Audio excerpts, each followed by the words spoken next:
Hello student, welcome to Preksha academy. আজ কিন্তু আমি তোমাদের সামনে কোনো টেক্সট বা গদ্য পদ্য নিয়ে আলোচনা করব না। আজকে কিন্তু একটু আলাদা টপিক থাকবে। সেটা হলো কি, সিলেবাস। দেখো, সিলেবাসটা কিন্তু খুব গুরুত্বপূর্ণ, কারণ সিলেবাসটা সম্পর্কে আমাদের প্রথমে অবগত হতে হবে। আর সেমিস্টার পদ্ধতিটা তোমরা মোটামুটি জানো, কারণ একাদশ শ্রেণীতে তোমরা মোটামুটি ফার্স্ট সেমিস্টার সেকেন্ড সেমিস্টার দিয়ে এসেছো। এবং টুয়েলভে অর্থাৎ ক্লাস টুয়েলভে কিন্তু তোমাদের থার্ড এবং ফোর্থ সেমিস্টার, তাই না? তো একাদশ শ্রেণীর যেমন ফার্স্ট সেমিস্টারে তোমরা এমসিকিউ করেছো, ঠিক তেমনই তোমাদেরও কিন্তু দ্বাদশ শ্রেণীতে থার্ড সেমিস্টারও কিন্তু সেই প্রত্যেকটা সাবজেক্টে 40 নম্বরের এমসিকিউ থাকবে, তাই না? তো বাংলা বিষয়ের, যেহেতু আমি শিক্ষক এবং বাংলা বিষয়ে তোমাদের ক্লাস নেই, তাই বাংলা বিষয়ের যে সিলেবাসটা সেটা নিয়ে কিন্তু আজকে আমি আলোচনা করব। তো দেখে নাও, স্ক্রিনে তোমরা একটু লক্ষ্য করো।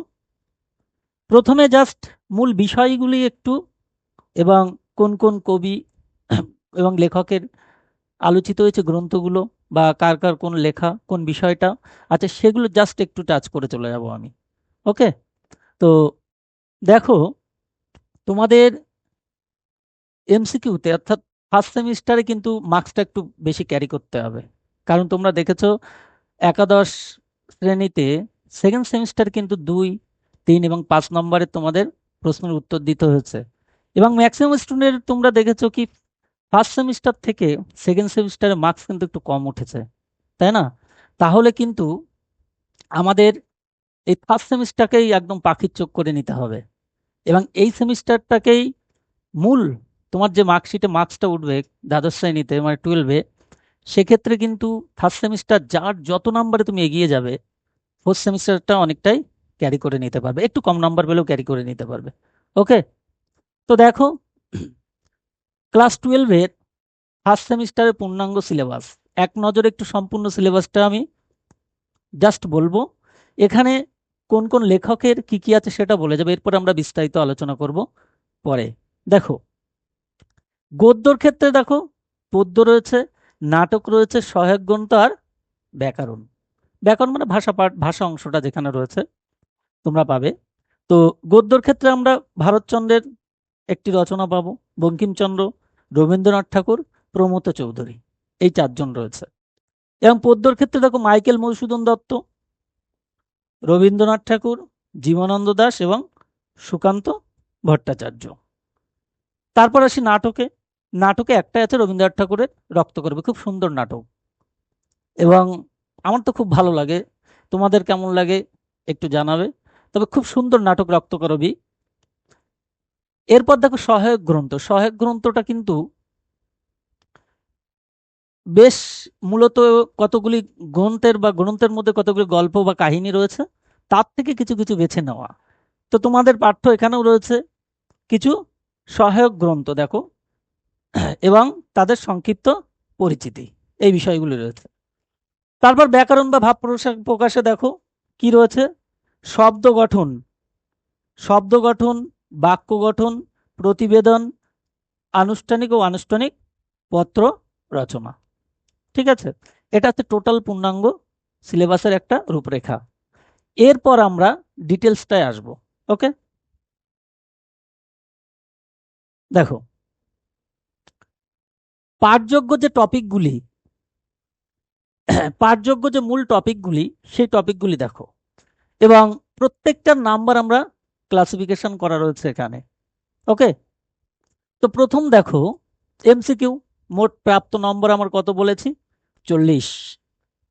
ঠিক আছে, এবং তোমরা অপশান পাবে এবং সঠিক অপশানটাকে তোমাকে চয়েস করতে হবে। তো দেখো, প্রথমে রয়েছে কি, গদ্য। গদ্য থেকে কত কত নাম্বার আছে তোমাদের, 8। ঠিক আছে, খুব সুন্দর করে টেক্সটগুলো কিন্তু পড়তে হবে।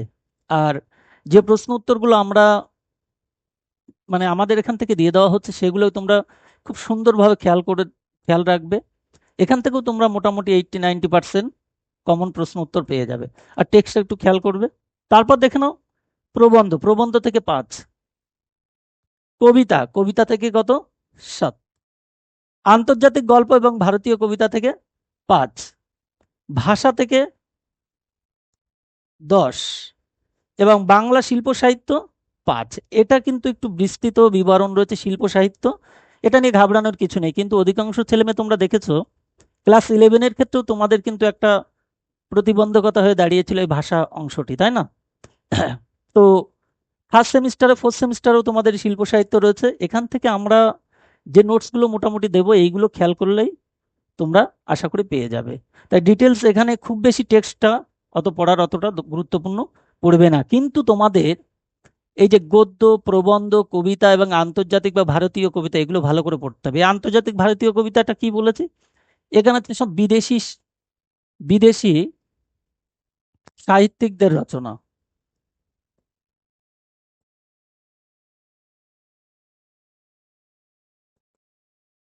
ওকে, যেমন এখানে নেরুদা, পাবলো নেরুদা, এরকম কিছু কিছু বিদেশি সাহিত্যিক তাদের বিষয়বস্তু রচনা, সেটা তোমাদের পড়তে হবে আন্তর্জাতিক ভারতীয় কবিতার এক্ষেত্রে।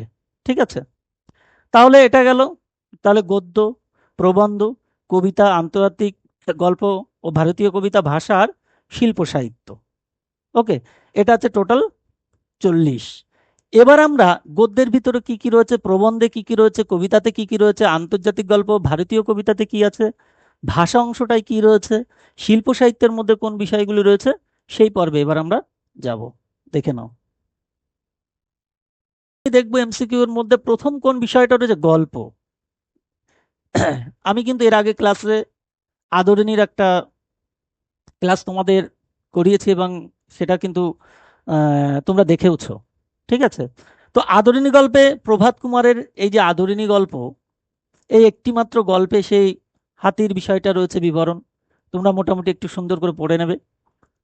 কবিতার মধ্যে কি দেখেছিলাম, দুটি কবিতা, এটাও আমি ক্লাসে করিয়েছি, শ্রীজাতের লেখা ধর্ম আর নবনীতা দেবসেনের দিগ্বিজয়। ধর্মের মধ্যে বলেছিলাম ধর্মটা কি, ধর্ম হলো আচরণ। ওকে, ধর্মকবিতার মূল বিষয় কিন্তু যার যা কাজ বা আচরণ। আর দিগ্বিজয়ের রূপকথা কি বলা হয়েছে, দুঃখিনী মায়ের দুঃখ মোচন, দুঃখিনী মায়ের দুঃখ মোচনের জন্য কবির দিগ্বিজয়। ঠিক আছে, প্রবন্ধে দেখো, প্রবন্ধের বিষয়টা বাংলা ভাষার গুরুত্ব, বিবেকানন্দ স্বামী বিবেকানন্দ এখানে বাংলা ভাষার মাহাত্ম্যটা বা গুরুত্বকে ফুটিয়ে তুলেছেন। প্রবন্ধের মূল বিষয়টা হচ্ছে এটাই, একটু পড়ে নেবে তোমরা। নেক্সট দেখো আন্তর্জাতিক গল্প ও ভারতীয় কবিতা।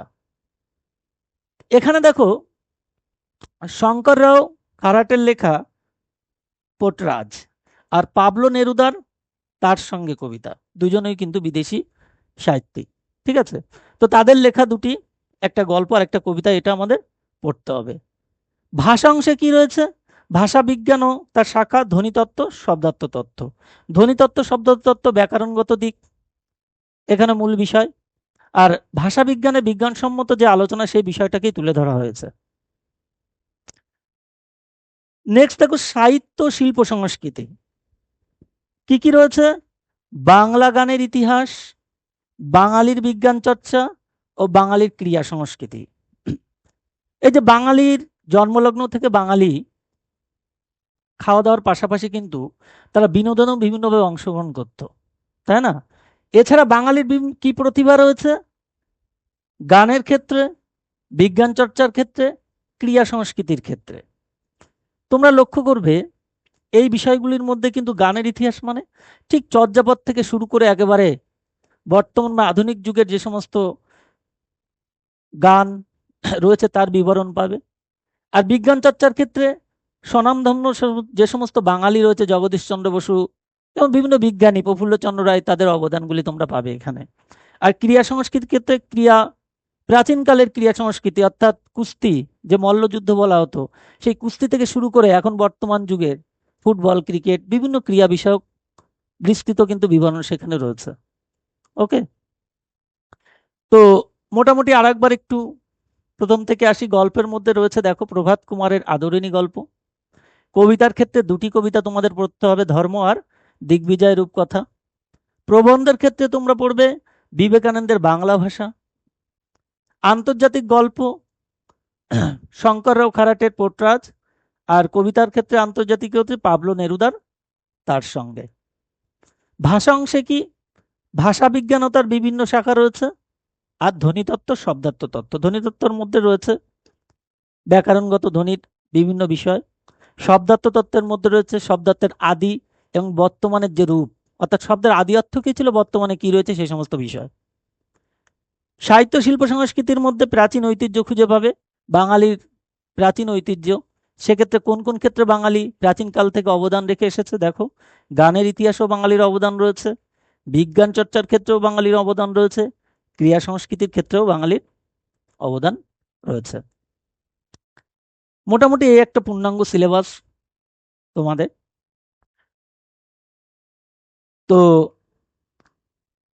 এই ক্লাসের যে নোটগুলি বা আমাদের ক্লাসের ডিটেলস তোমরা কিন্তু পেয়ে যাবে। আমার বাংলা বিষয়ের বলছি আমি, আমার বাংলা বিষয়ের নোটগুলি তোমরা পাবে মঙ্গলবার ক্লাস 11-এর সন্ধ্যা 6টা এবং ক্লাস 12-এর সন্ধ্যা 7টায় তোমরা আমার এই ক্লাসের পিডিএফ বা তোমরা বিষয়বস্তুগুলো পেয়ে যাবে।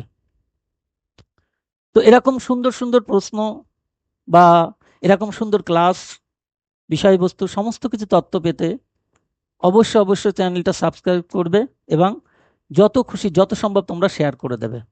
ওকে, তো এই ছিল আজকে আমাদের টোটাল সিলেবাস সম্পর্কিত আলোচনা এবং ক্লাস।